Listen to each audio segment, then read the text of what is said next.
Live from downtown Detroit, Local 4 News at 5 starts now.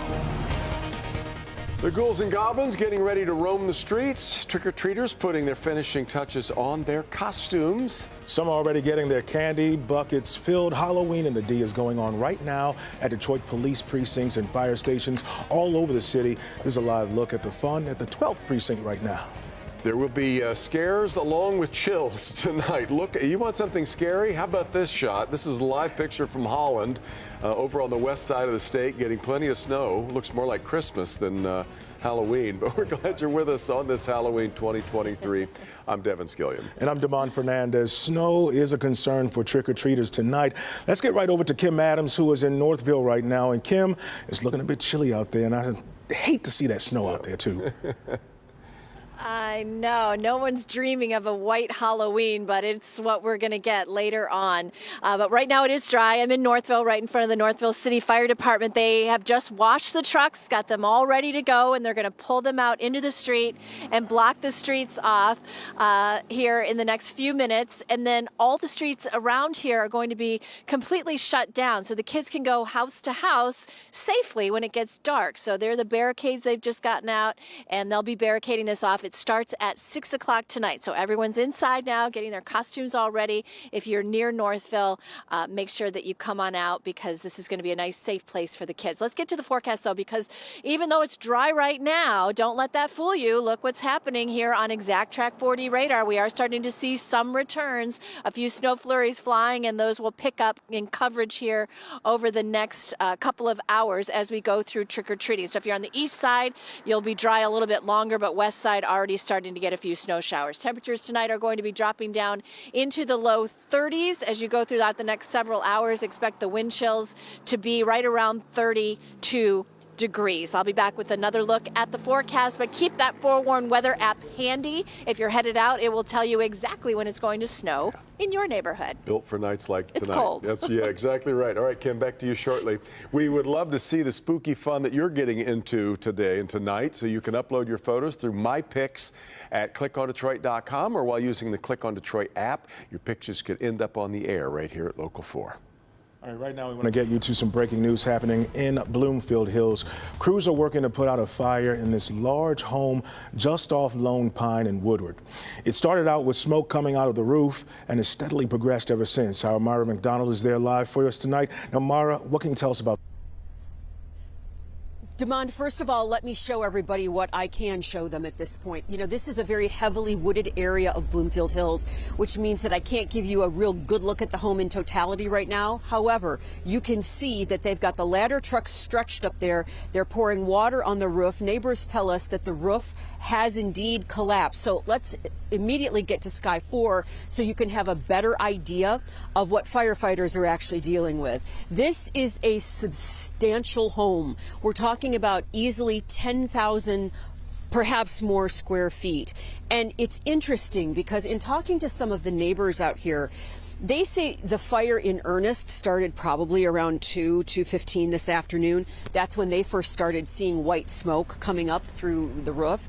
However, they also say that around noon today, there was a fire truck parked at the entrance of this home on Lone Pine, you know, and they wondered, did somebody smell gas? Was there some sort of an issue? But that fire truck eventually left. 2 hours later, here we are, and this has been steadily burning ever since. It's not just Bloomfield Hills Fire that's out here. The township is out here. Troy is out here. Beverly Hills is out there.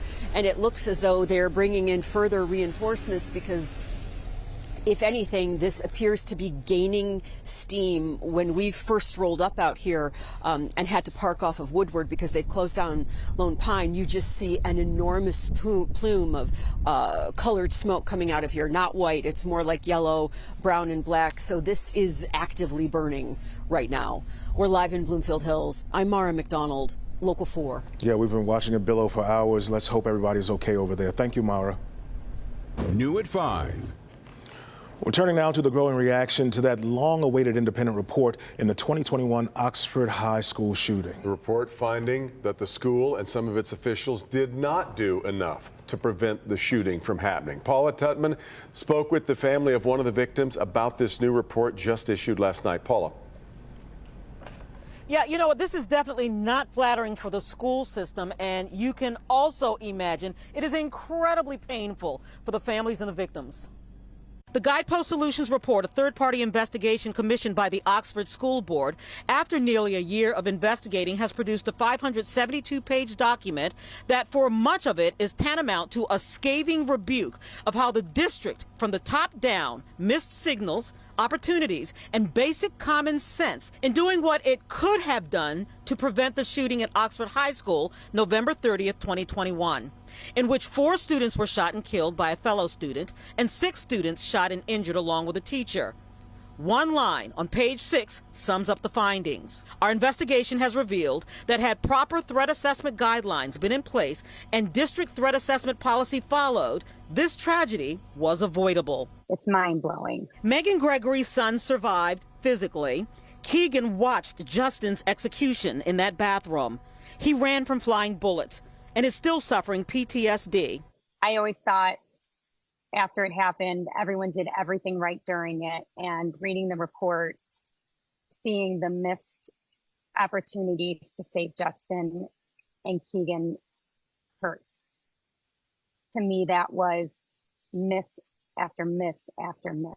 But what the report also shows is the lawyering up of so many staffers and witnesses that it was difficult to get first-person interviews that could erase what might be considered hubris at its worst for a self-evaluation and reflection that could benefit every school district. In other words, of the 161 people who had direct contact with the shooter, Ethan Crumbley, knowledge of his declining behavior as early as 10 months prior to the shooting, or people who were eyewitnesses to the events that led up to the shooting, including the shooting itself, only 35% defied the advice of lawyers and spoke up to independent investigators. Craig Schilling's 17-year-old son, Justin, died that day. It's not helping your neighbor. It's not helping your family or anything. It just kind of skips over the problem. And if we're going to keep skipping over the problem, then we're never going to solve it. And that's kind of what we want to do. We want to address it. We have to address it.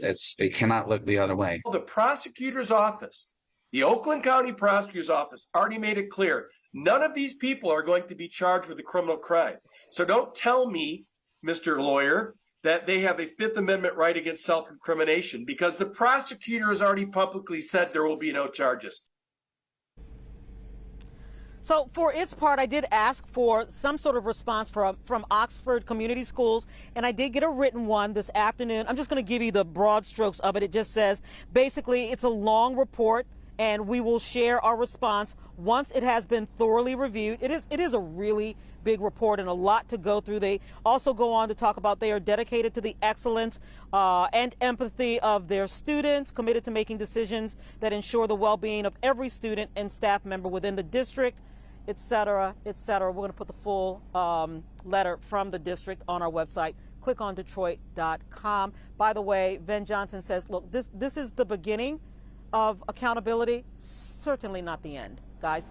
And coming almost now 2 years after the shooting, which is really, really amazing thought, too. All right, Paula, come on.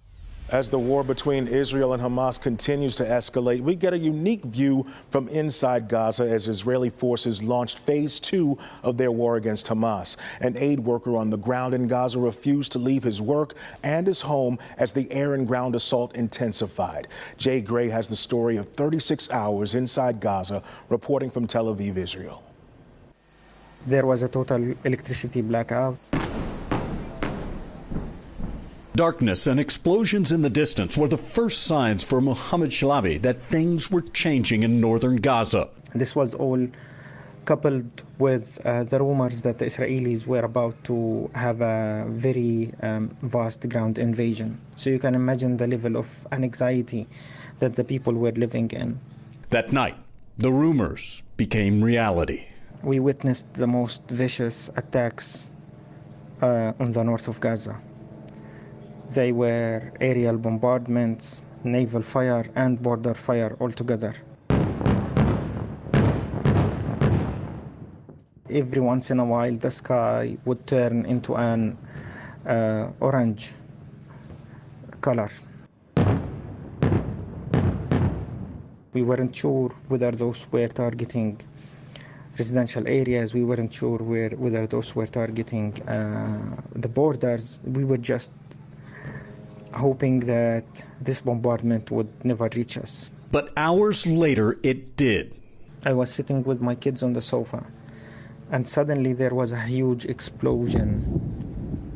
A huge explosion. I've never heard this sound before. My child, my daughter, Misk, she started screaming and panically, hysterically crying. I rushed outside immediately to see what was happening. I opened the door, and I honestly could not see in front of me and could not breathe. My neighborhood was destroyed. One simple rocket, just one rocket, that hit a neighbor's home without warning. At least 10 of my neighbors were killed, including children, and many others were injured, let alone the panic that happened in the children and the women, the fear I saw in the eyes of the people. The life his family had known, gone. I'm still safe. My family is all safe. But I'm not sure what's going to happen next. Food, water, and hope in his village now running dangerously low. There is nothing, and it becomes even emptier and emptier as the days pass. Shabali joining human rights workers across the globe, calling for an immediate ceasefire and stepped-up deliveries of humanitarian aid. Jay Gray, NBC News, Tel Aviv. And today, Secretary of State Blinken and Secretary of Defense Austin made the Biden administration's case to send aid to Israel. We'll have more on those talks tonight at 5:30. Well, the Lions got back on track last night. They had a dominating win over the Raiders on Monday Night Football. Defense showed up big time after being embarrassed in Baltimore a week earlier. Bernie's here now, and now get a nice break with a pretty good record you've posted. 6-2, not bad, right? But how about that Lions defense? They held the Raiders to 157 yards. The offense for the Lions racked up 486. That'd make any head coach smile. Lions are 6-2 heading into their bye. Good time to get well and get healthy for the second half. We've got highlights. Glaring error came in the third. Jared Goff gets picked off by Marcus Peters. Just a miscommunication with Amon-Ra St. Brown.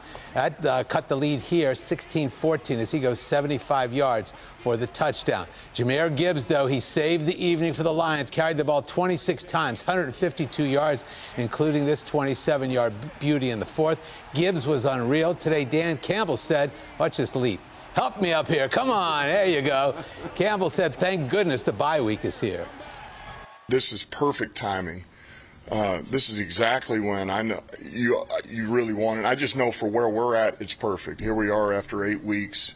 And then if you count training camp, that's, we're talking about 13 weeks, somewhere in there. So it couldn't have come at a better time. I think we're going to get reinforcements back. Yeah. All right. One of the reinforcements arrived today. The trade deadline was at 4 o'clock. They acquired wide receiver Donovan Peoples-Jones from Cleveland, played at Michigan. They gave up a 2025 sixth-round pick. Cass Tech kid coming home. There That's we go. Nice too. He's a Detroiter. It's beauty. All right, Bern. Okay. Lions fans, we'd like to hear from you. Now that the Lions have finally reached their bye week, how are you feeling about things, especially in light of the trade deadline today, as Bernie mentioned? Let us know in our fan survey right now. Click on Detroit. You'll find it on our sports page.